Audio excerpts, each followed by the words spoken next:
Hey, what's up, MRJ79 here. We are finally back again with another Dragon Ball Z SH Figuarts review. Today we're taking a look at Raditz, fresh from the US, P Bandite. Picked him up for $70 US. I think he was 80 total plus the shipping. Very happy to finally get him in. I know it's a month late, but kind of picked him up from the US site, not the Japanese site.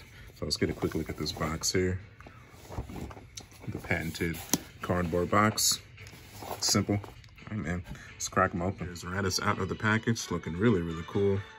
Surprised he didn't automatically come with him, with his scouter on the figure. So that's pretty interesting. Look at this face sculpt here. Packaging here looks good. Surprise face. So on and so forth. Bandite. Fun animation. Dragon Ball Z. Toy. 15 and up. Fist in hand. Double Sunday. Surprised face. Raditz supermodeling. Couple of poses here. Very sweet. Very nice, man. Turn it to the other side. I'm still in shock that they actually made this figure, man. I'm so happy to get this character in. This is basically the first antagonist in Dragon Ball Z. Okay, so that's another box. Let's crack it open. Let's take a look, man. Okay, and now we are back. Now we have our Raditz out of the package. Look at that. So funny thing, the scouter was in there, but it looks like the scouter was actually supposed to be attached to the figure when he's in box, but mine was kind of just hanging inside of the package there. So it's pretty funny. But no worries. So we got it attached, no issues, and that looks cool, man. So scroll down there. Look at the armor here. Muscle definition comes out good. The brown coloring on the shoulder comes out good. It's like a little bit of a scratch on that top left shoulder. Shining chest plate there looks good. Sand tail looks okay. Got the arm strap. Proper coloring. The wrist gauntlet looks good. Sand armor looks good. Thigh strap looks okay. That definition comes out good. Feet come out good. Let's spin him to the side here. And of course, like the first thing I've noticed about this figure that he is definitely gonna have heavy hair syndrome. I mean that was kind of to be expected because he's just got so much hair. So, but it can be articulated though, so keep that in mind. So we kind of flip that out of the way so we can get a look back at the figure here. Looks good. Spandex underwear comes out good.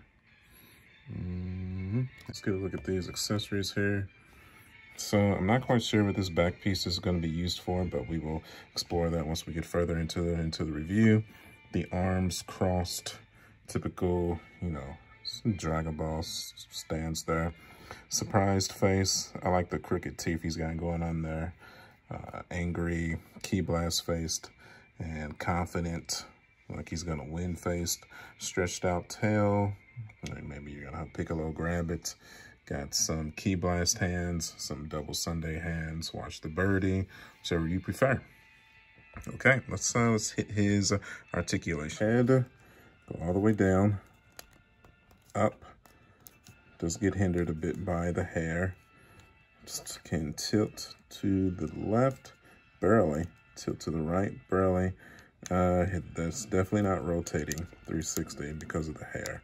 So keep that in mind. But the hair itself will be flipped upwards that much. So the hair is, oh God, no. So careful once you flip that all the way up, your face sculpt is going to pop off. So I'll be wary of that. But yeah, the hair can be flipped all the way up. Now see, such. Then it is detached on a separate peg in the middle portion right here, if you can see that. So it can't be tilted left or right, but it can be flipped upwards and downwards. So let's put this face sculpt back on here. Good opportunity to see that. You see the two pegs there. He's got two pegs here. Should just pop on ever so easily. Okay.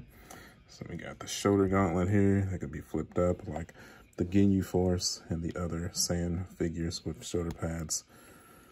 Let's see if we can rotate this arm 360 degrees. without snapping off the shoulder piece. Let's see, it can rotate 360 degrees. It's on this butterfly arm joint, so I'm not gonna force that. But as you can see, it looks okay. And once you get in the proper position that you want to get it in, this can be you're gonna want to push the shoulder pad back down anyways to have your proper pose. The arm can be shifted upwards and downwards. That is the standard. It can be pushed forward on the butterfly joint and pushed backwards. So really cool. Okay, bicep. Rotate that 360 degrees. Yep. Make sure you be careful with this arm. It's kind of getting stuck a little bit. Just a little bit tight. There we go. So make sure you loosen that up a bit before you start twisting it. Definitely make sure when you're trying to turn it, it's lined up with the peg here so that you don't break it. So you can go back down there. Make sure you need to rotate the bicep back correctly. Okay, elbow joint. Push it out all the way up, 90. Push it back down. No swivel on the elbow, swivel on the wrist. Can't really be pushed upwards. That's kind of hindered a bit. You can push it left, right, so on and so forth. Okay. Chest. Push downwards, upwards, rotate to the left, rotate to the right.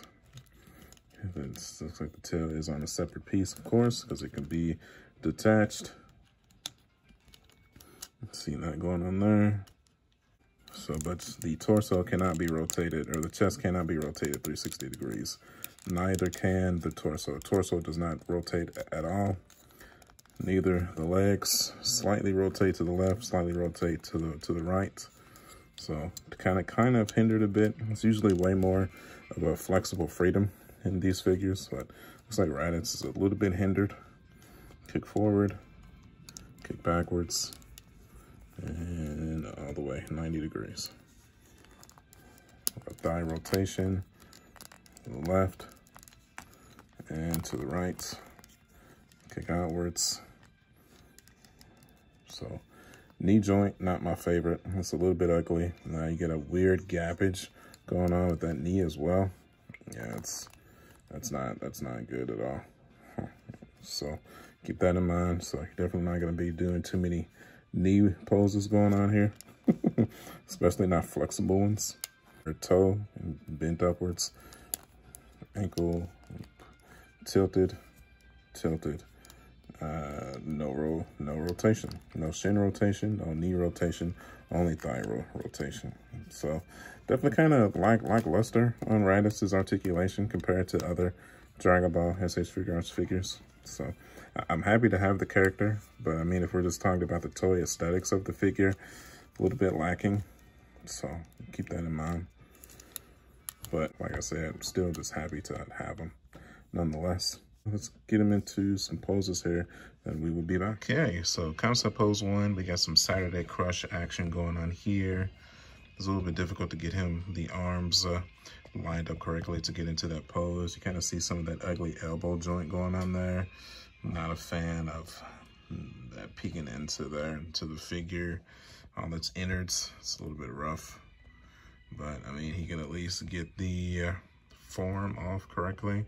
Would have been nice if he would have came with an energy blast though, so that's unfortunate. Supposed to, we have the double Sunday, the move that blasted off Piccolo's arm. Don't mind my hand there. I'm just giving y'all an idea on what the figure will look like on your shelf if you have a stand. Got the hair kind of etched out there. You kind of see more gappage in arms there once you get up close, but once you kind of angle it like that, it's gonna look great, man. If you have a Goku and a Piccolo in the display perched at the bottom like that, that's gonna look good, man. Yeah, it's gonna look good. I like that one a lot. That's probably my favorite so far. Okay, so I went on ahead and took the liberty to research what that back piece was for. It's a stand for the hair. You want to get a specific pose for the hair. So it easily slides off like such. You can just trade it out with this piece with the normal piece. They're pretty self-explanatory. And it poses the back or hair piece for you. Also wanted to show off the other tail accessory too. I'm sure you're wondering about this arm piece. This thing gave me a Jiren break your arm figure memories. You know, I remember seeing all those pictures of people breaking their figures trying to get that accessory on there. You know, you twist this bicep here. It's so, I'm just not a fan of that. And I am not pulling this off of my figure. These things cost too much money, and YouTube does not pay me enough money to risk breaking my figure. Please don't hate me. I know it's a review, but it is what it is, dude. All right, moving on. Okay, let's get some scaling out the way here real quick. So here he is standing next to Goku. Here he is standing next to Piccolo. Does he seem short compared to Piccolo? I always thought he was a tad bit taller than Piccolo. You know, I mean, I could be wrong. Maybe I need to look at the anime again, the manga. Maybe they were the same height. Hell, I don't know. Sheesh, I'm just curious. And then, of course, this would not be a Raditz review. There's no way I could get through this review without posing him with Nappa and Vegeta. Look at that. That comes out good. So you can definitely pose all three of them together like such. And that's going to look good no matter what. I love that. Classic Dragon Ball Z right there. Childhood officially established. I love that, man. That is very cool. And a special one for y'all. Family picture time. Got here Raditz here with his daddy and his brother. Man, this would have been so cool if they would have officially brought back a scenario like this to the actual anime where all three of them and Gine got to meet again. That would be so cool. So this is definitely going to be my tag picture. Even got Goku with his scouter going on here, even though technically that's Ginyu as Goku, but I feel like it fits just so perfectly here. Like if Raditz and Bardock just came back to Earth like as friendly to try to recruit Goku to come back to the Saiyans, would have been super cool. All right, man, I think that is going to do it. So this figure definitely has its flaws, so on and so forth. But I mean, if you're a diehard Dragon Ball Z fan like I am, this is a must-have figure collection. This was the first major antagonist for the Dragon Ball Z beginning sagas. So, you know, so he's definitely an integral part of the story.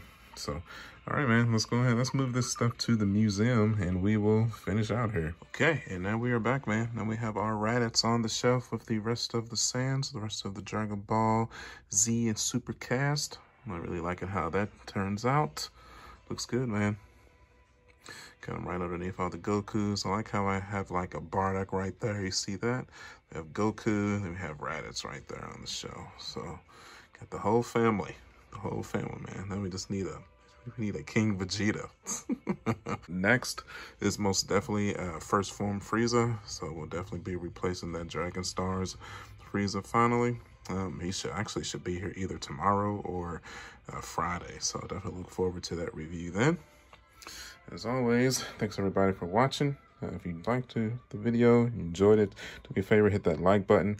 Go ahead and hit that notification bell icon too, so that you know whenever I upload a new video. We review basically all of the Dragon Ball SH Figuarts figures that hits the market. It's not really, I mean, at least 98% of them. So you can follow me at youtube.com/marjack79. Also on Facebook, Instagram, and Twitter. I'm pretty sure after First Form Frieza, it should be Birder and Godo will finish off the Ginyu Force. And I think after that should be Hit, the assassin from Universe 6 from Dragon Ball Super. So definitely plenty of Dragon Ball content ready to hit the channel. Hopefully y'all been keeping up with the manga as well. I know I haven't talked about the last couple of chapters, but the Granola arc is going to hit a pretty big standpoint within the next week. He has his first battle with Goku and Vegeta, so I'm probably going to talk about that as well. So look forward to that. So as always, I will see you guys on the next one. I'll catch you guys later.